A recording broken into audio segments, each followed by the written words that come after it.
patuloy naming operasyon laban sa Daesh sa Iraq at Syria.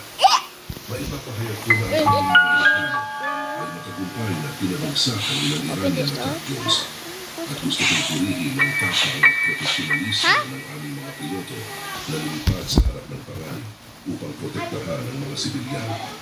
Tulad ng aking sinabi kahapon, malinaw na determinado ang Iran na magdulot ng hindi pagkakaunawaan at destabilisasyon sa rehiyon sa kanilang sariling teritoryo.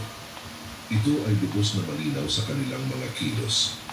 Kung matagumpay ang ataking ito, ang epekto nito sa kapatagan ng rehiyon ay mahirap ipaliwanag at nananatili kaming kaakibat sa seguridad ng Israel at ng mas malawak na rehiyon.